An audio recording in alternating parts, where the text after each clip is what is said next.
দিনটা ছিল 1941 সনের সেই ঝড়ো ঝড়ো অথচ মুখ 7ই আগস্ট, যার বাংলা নাম 22শে শ্রাবণ।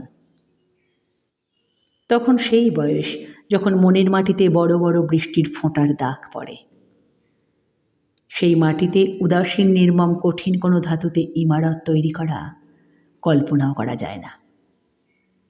সেই বয়স, সেই সময় জানতাম তিনি কলকাতায় আনিত, চেতনা অচেতনার মাঝখানের চৌকাঠে অনিশ্চিত অবস্থায় আচ্ছন্ন।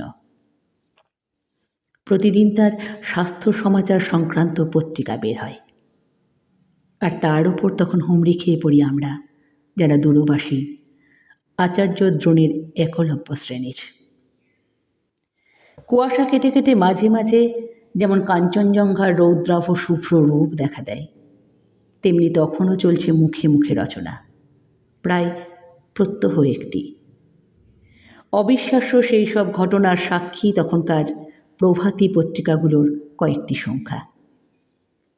আর অজ্ঞাত অগণিত আমরা তখনও কি সেই প্রত্যাশা করছি না যে পরমাশ্চর্য কোনো প্রত্যাবর্তন ঘটবে, কিংবা সত্যবানের মতো তাঁরও প্রাণ প্রত্যর্পণে বাধ্য হবেন একালের সেই মৃত্যু অধিপতি।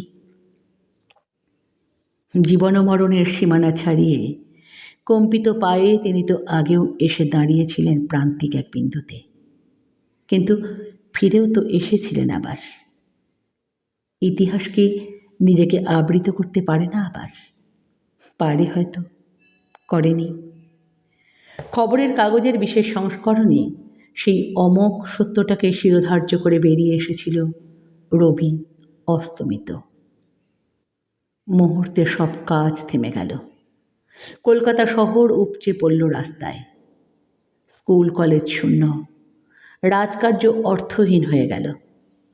উকিলের সামলা, পাদ্রির আলখাল্লা, হলুদ আর গেরুয়া রঙের উত্তরীয়, গোলটুপি, বাঁকাটুপি, পাগড়ি, কেউ চলছে, কেউ ছুটছে, কেউ বা দাঁড়িয়ে আছে চুপ করে। থেকে থেকে ঝাঁকে ঝাঁকে বৃষ্টি তার যাবার পথটা ধুয়ে ধুলিহীন করে দিচ্ছে। ঢেউয়ের পর আসছে ঢেউ, ভেঙে ভেঙে ঢেউ ছড়িয়েও যাচ্ছে।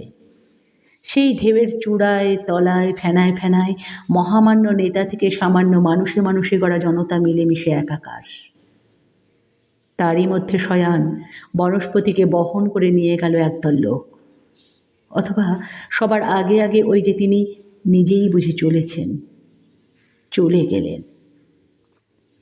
এমন নয় যে অকাল মৃত্যু, এমন নয় যে অপ্রত্যাশিত, তবু সেই মুহূর্তে কঠিন মাটি ফেটে গিয়ে গহ্বর খুলে গেল। রবীন্দ্রনাথ নেই। কে আমাদের ভালোবাসবেন, শাসন করবেন? কাকে আমরা উত্ত্যক্ত করব সেই সব তুচ্ছ দাবি নিয়ে, যা শুধু তাঁরই হাতে রত্ন হয়ে উঠত? স্বদেশের সংকটের সময় কে আমাদের পরামর্শ দেবেন? তর্কযুদ্ধ মিটিয়ে দেবেন কে? জগৎটাকে এনে দেবেন আমাদের দরজায়। আমাদের নবজাত সন্ততির নামকরণ করবেন, আমাদের জীবনে ও প্রতিষ্ঠানগুলোতে অর্পণ করবেন স্বীয় মর্যাদা। এতক্ষণ শক্ত ছিলাম, না পারছি সদ্যসৃষ্ট শূন্যতাকে পূরণ করতে, না আছে শক্তি তবু শূন্য শূন্য নয় বলতে। কিন্তু যেই চোখে পড়ল টেবিলের ওপর রাখা তার সঞ্চয়িতা কাব্য সংকলনটি, সেই মুহূর্তে নিজেকে আর ধরে রাখা গেল না। একটা আঘাত ভেতরটাকে আমূল কাঁপিয়ে দিয়ে গেল, যেন এই দেখাটুকুরই অপেক্ষায় ছিলাম। প্রয়োজন ছিল sweet my child I live for the বলে ভেঙে পড়া, জননীর মতো। কতবার পড়া তার কবিতাগুলোকে মনে হলো অনাথ, পিতৃহীন।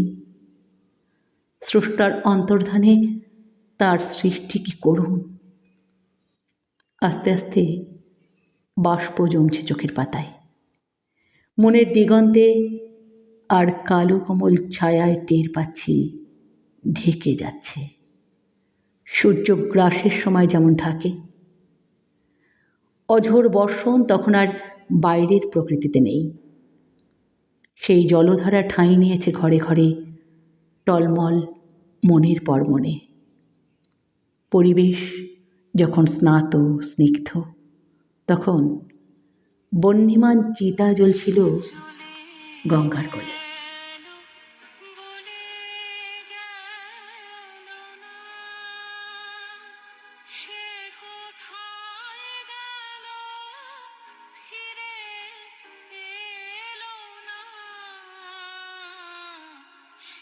যেতে